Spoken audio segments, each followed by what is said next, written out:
Wicked, the movie that's shaping up to be the holiday film spectacle of the year and an excellent meme vessel. So this is an interesting one for me for a couple of reasons, and I feel like I need to explain a little bit of my mentality going in. So first off, and potentially one of the most egregious things about this, and I'm kind of putting it out here now so that if you're not here for this channel specifically, maybe you leave. I kind of hate The Wizard of Oz. Maybe that wouldn't be true now, but I hated it as a kid and have never felt the desire to try again. So a movie that's based on a stage play that's set in the world of Oz just didn't immediately seem that desirable to me. Like, if the opportunity ever arose to see this on Broadway, absolutely. I feel like that's a totally different vibe. But at face value, nothing about this movie was immediately appealing to me, and then finding out that it's a 2 hour and 40-minute part one, that just did not scream excitement from my soul. And I figured I better not yuck anyone else's yum, but then the memes started. People are taking the lyrics of Defying Gravity and really holding space with that. That's really powerful.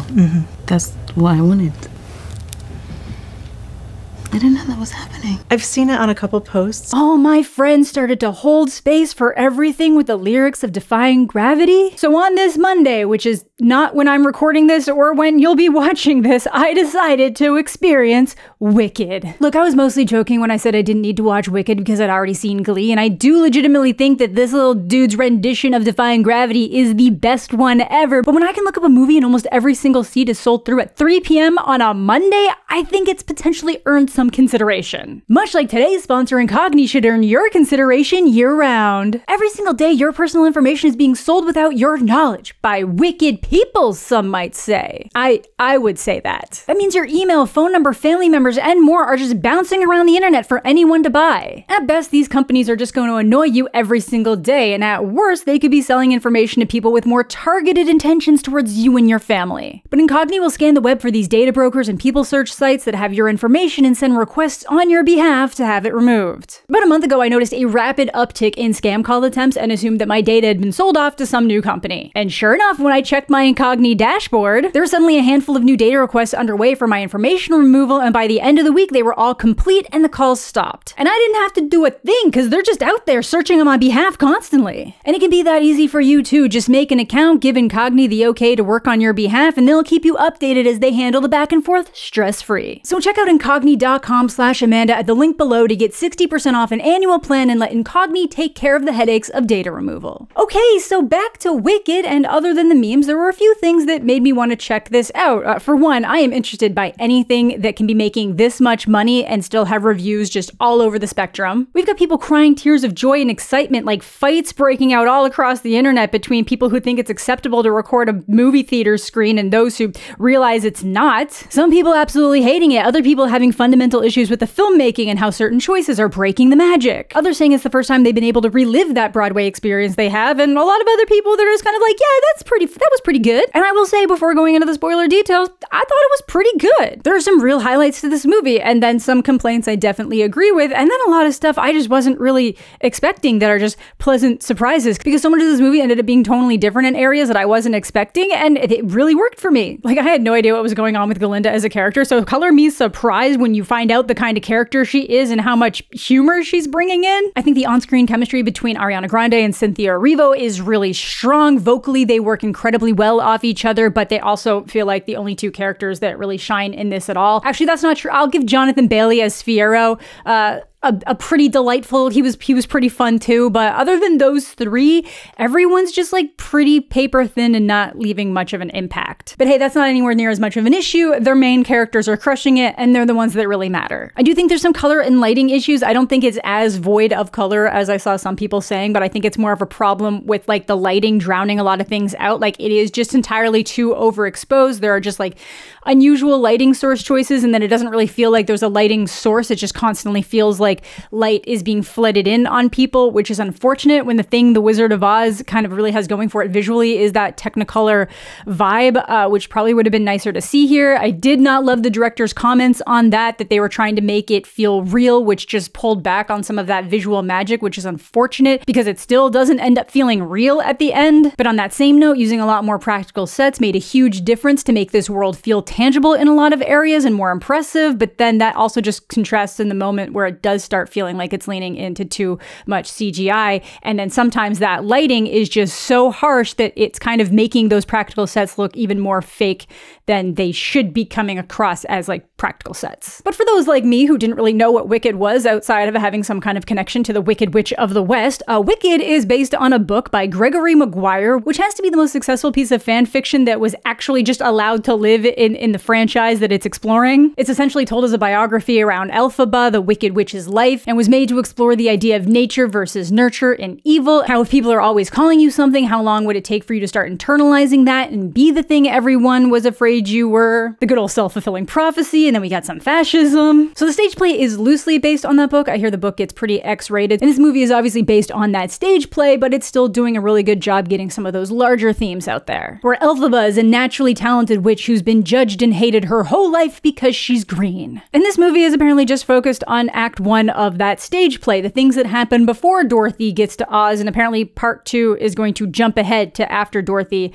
arrives and everything that's happening behind the scenes. So knowing that, I'm not actually opposed to this movie being 2 parts because those are very distinct ideas for individual movies. I just don't think that this one needed to be pushing 3 hours, but hey, the fans seem happy. So let's dive in on some of those spoiler thoughts. Now, Arianators, please give me a moment to explain. But this opening song where it's her and the citizens of Oz singing about the Wicked Witch being gone was just peak not my jam. And while this is happening, I'm like, oh no, this feels like Wizard of Oz, and I don't like it. But then also she's kind of coming across as like really insincere. Is this supposed to be her interpretation of like sugary sweet goody? Because I'm not feeling very earnest in her bubbly here. Like she's got the bobble, but like I'm not gonna make it through. This is very weird vibes. Only to realize that, guys, Glinda's not necessarily the goody. Color me shocked, I'm pretty sure her name was Glinda the Good. Now I'm totally on that other guy's side with the Wicked Witch of the East, bro. She wore a crown and she came down in a bubble, dog. But yeah, she's kind of a bitch, and that's why she's just trying to dismiss these people and move on to her next PR location. And I get that through this movie, she's gonna go through a lot of different emotions and learn and be better. But at this exact moment, it just feels like she's waiting until she can bobble off. If there are no further questions, I'm gonna go. And once realizing that and seeing more things of this movie play out, Ariana is delivering some humor that I wish was just way more prevalent in this movie. She's just this ditzy, self-centered, judgmental girl for so much of the runtime, and it works. I don't know why no one told me that Wicked was funny. But yeah, did not like that song, but there's a song like in between it that's going over Elpheba's mom having an affair with the traveling salesman that leads to her birth, and that one had pizzazz. I had that nice little groove to it. I like that one. And the next thing I really enjoyed was the talking animals. I didn't know this movie had talking animals with jobs. Like there's a Dr. Wolf. But anyway, she is born with this kind of like natural affinity to magic, but she is green and therefore very unloved. So this awesome nanny bear raises her, and then also her baby sister, who her father does love. So that's really just getting us set up with Elpheba's childhood. And then Glinda gets asked about her past friendship with Elfie after the witch has been defeated, and she starts telling the story of their time together at school. And I swear they were setting something up here. Her thinking about how they used to be friends at school with these glowing memories of touching hands, and I was like, okay, is it, those vibes on top of the comedy I've seen trickled in? I was getting a bit more invested. So they met at Shiz University, which I was positive I had to have heard wrong because it's giving very strong South Harmon Institute of Technology vibes. But it instantly drives home how much Glinda simultaneously sucks and is loved by pretty much everyone around her, including Buck, who's played by Ethan Slater. And honestly, I could have made an entire video just about the wild course of events on set of this movie between him and Ariana, but I am here for cinema. But I guess it's actually Elpheba's sister that's supposed to be studying here, but when Elpheba gets overwhelmed and has a power outburst, she's immediately noticed by Madame Morrible, the dean, played by Michelle Yeoh, who unfortunately is just kind of fine here. Like, it's not like I was expecting something from Everything Everywhere All at Once, but it feels a lot more phoned in than I was expecting. Just like that, Elpheba is invited to the school and will be receiving special training by the dean in preparation to one day maybe meet the Wizard of Oz. And because Glinda is so desperate for the dean's attention, she unintentionally volunteers to let Elpheba stay in her room. Right after she'd been offering to fix Elpheba's skin color with magic she didn't know how to use yet, just giving very strong like, I haven't won the lottery yet, but when I do,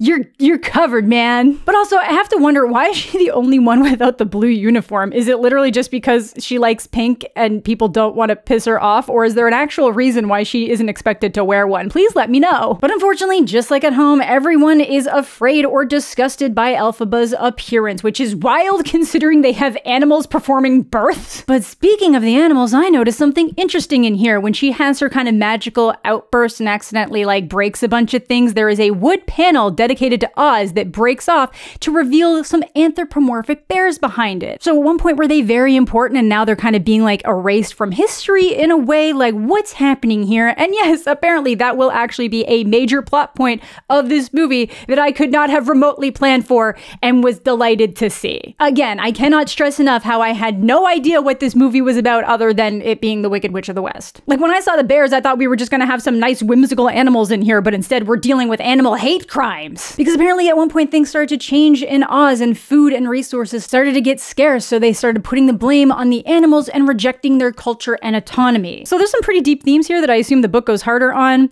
I wrote that before someone pointed out that that there's some stuff that goes on with the animals that's a lot harder if you get. Oh God. Anyways, but Elpheba is obviously very sympathetic because she too has been treated like an outsider her entire life. So she's got nothing but love and respect for her goat professor, which kind of gets sad because someone even vandalized his chalkboard to say that animals should be observed, not heard, which is literally what they used to tell women. We are going in here, people. And I almost teared up here like this poor goat who can't say Galinda's name right. Yes, Miss Glinda. But all too soon we're thrown into another moment of, are they, you know, a little bit fruity? With the song Loathsome. Okay, it's actually called What Is This Feeling? Which I'm told is about how much they hate each other, but the description of the emotions they're experiencing is like, what is this feeling? These flushed cheeks, my pulse rushing, this new feeling they each felt the moment they laid eyes on each other. That sounds a lot more like enemies to lovers to me, pals. But alas, apparently not. Like so much of life, it exists only in the subtext. But it's around here that Madame Morrible, which is literally one letter off Madame Horrible, who is the dean of Shiz University, which is literally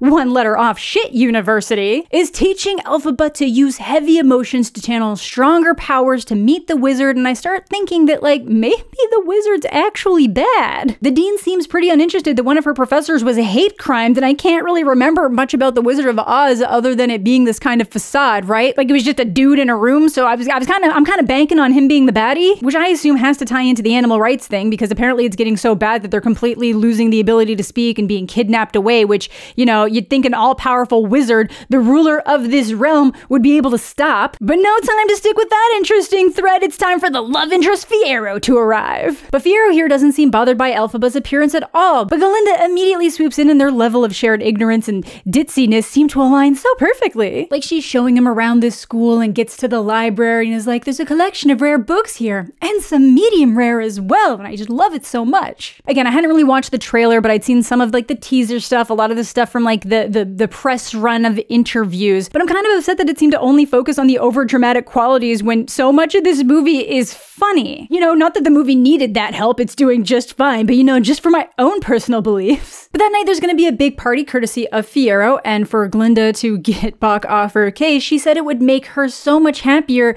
if he asked Elpheba's sister Nessa to the dance, which she's super excited about and wants Elpheba to thank Galinda for her, and then Galinda invites her to the dance and gives her this hat her grandmother made her as a practical joke, which then of course becomes the iconic witch hat. But once Galinda gets to the dance, Madame Morrible shows up with a training wand for her because Elpheba specifically requested she be added to the training, otherwise she'd drop out. So when everybody starts making fun of Elpheba's hat, Galinda actually feels bad. And this is where they go from enemies to besties, because instead of realizing they're enemies to lover potential, they're into this thing. Look, I'm just saying that all three of them could be having fun in West Hollywood. But we do still have some moments for the girls, like we get some more information on Elfie's backstory, like how she sleeps with this vial under her pillow that we saw her mom drinking of out of the beginning of the movie. So I'm guessing there's shenanigans in the birth process of Elpheba which makes sense that she's green and there's the whole Emerald City thing. It makes sense to me. Then it gets into how her father, the governor of Munchkinland, hates her. I really do love how this scene just juggles that seriousness with how goofy Glinda is. But Elphie believes that her father hates her so much because she's the reason why her mother died, because he was so scared of having another green baby that he was like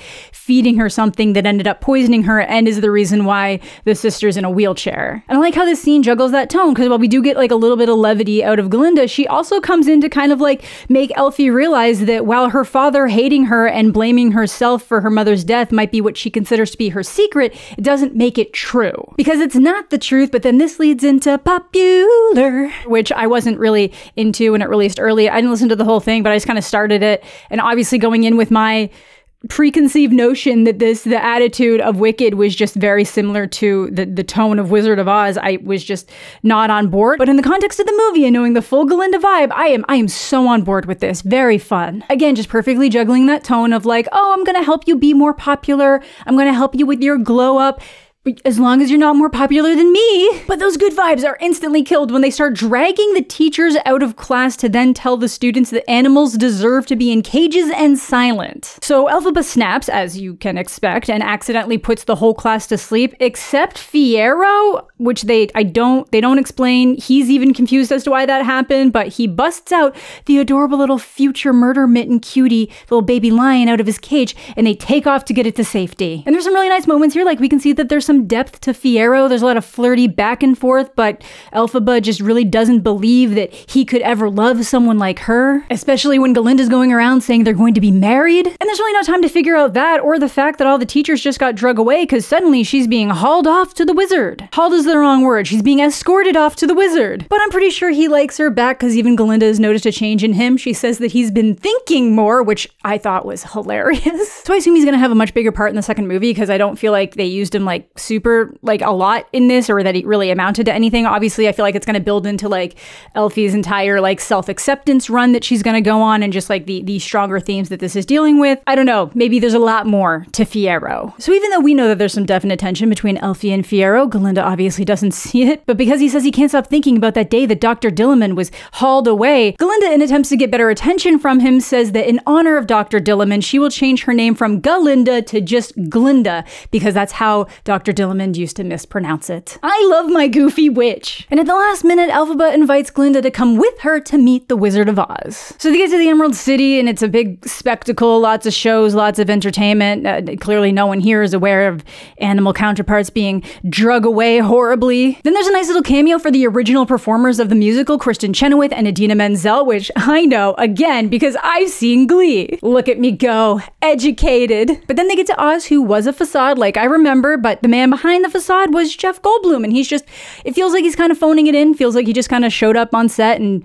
did his Jeff Goldblum thing, so it's fine, but it's not particularly standout. Again, he's just Jeff Goldbluming. And while he offers to change her skin color, she says the one wish she really wants is to help save all the animals. But instead, this was actually a trick to get her to use the book to make the flying monkeys, who were just monkeys at the beginning of this, and it's super painful and super sad, because apparently he and Madame Morrible wanted to use them as spies because, spoiler alert, they are the baddies, and he's the one who's been taking away all the animal rights. And then he needed Elphaba because he can't actually read this book because he's a fraud wizard. You know who lives in this house? A great big phony! Just a pathetic little man, and I do not like the scenes where these fake monkeys are in pain. It's not fun. And this is, of course, when Elphaba makes her grandstand to Defying Gravity, which is, again, a song I know all about thanks to Glee and theater camp. It's like when I knew that Memories was from Cats thanks to the School of Rock. Memory all alone in the moonlight. Stop. And while this moment sounds great and is super epic, and we're getting a really nice blend of the vocals and it sounds so good,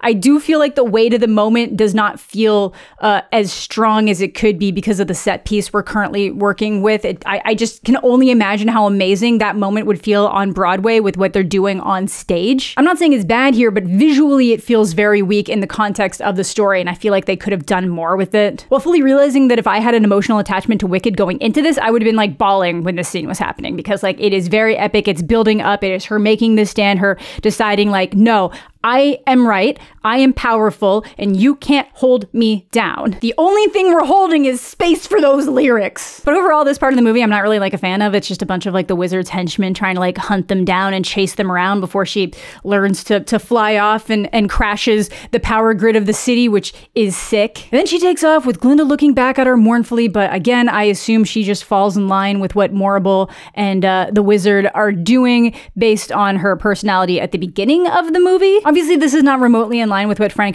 Baum intended when he was writing Wizard of Oz, but I do like the deeper approach to this, and based on what I've heard about the Maguire book, Wicked the stage play seems to just kind of take the best of both worlds and make something that I would actually find interesting. Because that is part one, and it is so much better than I actually expected it to be. So many fun little moments of humor that I wasn't expecting at all and really made the experience for me. All the stuff with the animals really resonated with me emotionally. I like how it's tackling those themes of like prejudice and racism and fascism in a way that is like very open to a wide audience. I think they probably could have done some of that a little bit harder, but then it probably would have taken away from some of that comedy that I find just so charming. I really do think they could have slimmed down the runtime in areas and maybe made a little bit more time for certain aspects, but I think they kind of tonally juggle it really well. Like it doesn't kind of linger on one emotion too long, and I'm mostly just kind of wishing I could see more into certain aspects of the world, and maybe we will get more of that in part two.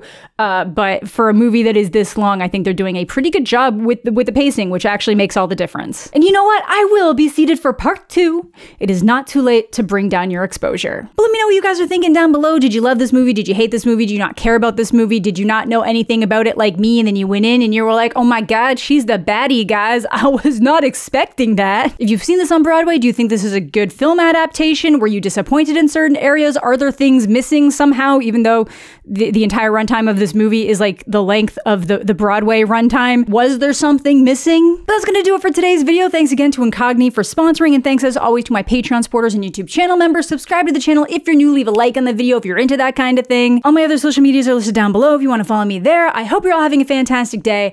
I'm mostly okay, and we'll catch you all later.